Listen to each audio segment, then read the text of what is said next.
নমস্কাৰ, মই ৰাতুল আছোঁ শিৱসাগৰৰ ৰংঘৰত। যোৱা আগৰ যোনটো ভিডিঅ' আছিলে তাত কৈছিলোঁ যে শিৱসাগৰৰ ৰংঘৰ বাকৰি বিহু দেখুৱাম বুলি। আৰু বিশেষকৈ ক'বলৈ গ'লে শিৱসাগৰত ৰংঘৰ, কাৰেংঘৰ, তলাতল ঘৰ, জয়দৌল, শিৱদৌল ইত্যাদি ইত্যাদি সকলোখিনি আছে। তদুপৰি যদি আপুনি আহিব বিচাৰে শিৱসাগৰ, তেতিয়া আপোনাক সকলোৱে দেখি ল'ব এই পুৰণা আহোম ৰাজত্বকালৰ কীৰ্তিচিহ্নসমূহ। আৰু বিশেষকৈ শিৱসাগৰৰ ৰংঘৰৰ বিহু বুলি ক'লে বহুত ডাঙৰ হয় আৰু বহুত ৰাইজ ইয়াত গোট খায়, বহুত সুন্দৰ।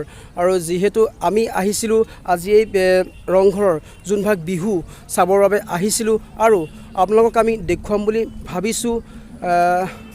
ৰংঘৰত সোমালোঁ আৰু মোৰ লগত আজি মোৰ ভিডিঅ'খিনি সহায় কৰিব, সৌৰভ আছে, এইফালে সৌৰভ ভাইটি আছে, সৌৰভ ভাইটিয়ে সহায় কৰিব।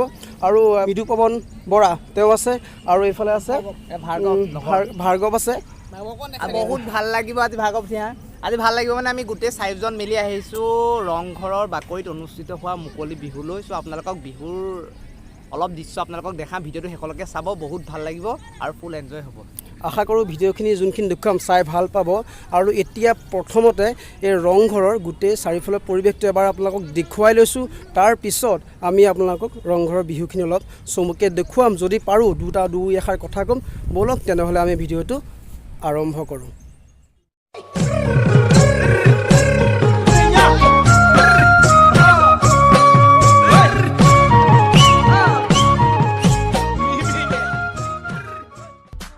বিহুৰ কথা কৈছিলোঁ, আৰম্ভ হৈছে, কিন্তু আমি দেখাবলৈ আপোনালোকক যিমানটো পাৰোঁ চেষ্টা কৰিম। আশা কৰোঁ আপোনালোকে আগৰ ভিডিঅ'খিনি চাই ভাল পালে। আজিৰ ভিডিঅ'টো আপোনালোক শেষলৈকে চাব বুলি আশা কৰিছোঁ। ব'লক তেনেহ'লে আমি আপোনাক দেৰি নকৰি যোনভাগ শিৱসাগৰৰ ৰংঘৰৰ বিহু অলপ দেখুৱাবলৈ চেষ্টা কৰোঁ। ব'লক আমি তেনেহ'লে বিহুভাগ উপভোগ কৰোঁ।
ৰংঘৰৰ যোনভাগ বিহু আছিলে বিহুভাগ চমুকে অলপ দেখুৱালোঁ। মোৰ লগত আজি ভিডিঅ'খিনিত সহায় কৰিলে সৌৰভ ব্লগে সহায় কৰিলে সৌৰভে সহায় কৰিলে আৰু এইফালে আছে আমাৰ নৰ্থ ইষ্ট ভাই সহায় কৰিলে। নৰ্থ ইষ্ট ভাই অকণ বিজি হৈ আছে। নৰ্থ ইষ্ট ভাই সহায় কৰিলে আৰু এইফালে আৰু এজন দাদাক লগ পাইছোঁ। ভাইল পিজি চেনেল লগ পাই ভাল লাগিল ভাইটি। দাদাক লগ পালোঁ আজি প্ৰথম লগ পাইছোঁ, ভাল লাগিলে। আৰু আমাৰ এইফালে আছে আছাম ব্লগাৰ পৰা ভাই আছে। মজা ফূৰ্তি কৰি আছোঁ দেই, মজা বিহু একদম মহল মজা ফূৰ্তি কৰি আছোঁ। ঠিক আছে, সকলোকে বিহুৰ শুভেচ্ছা থাকিল সকলোলৈ। ভিডিঅ'খিনি ইমানেই ভাল পালে লাইক কৰিব, শ্বেয়াৰ কৰিব আৰু ছাবস্ক্ৰাইব কৰিব। আৰু আপোনালোকৰ ছাবস্ক্ৰাইবখিনি আমাক বহুত দৰকাৰী, কিয়নো আপোনালোকৰ ছাবস্ক্ৰাইবখিনি পালে হয়তো মই আগলৈ আৰু নতুন ভিডিঅ' বা ভাল ঠাই দেখুৱাই থাকিবলৈ আগবাঢ়ি যাব পাৰিম। ঠিক আছে, আকৌ এটা নতুন ভিডিঅ'ত লগ পাম। জয় অসম।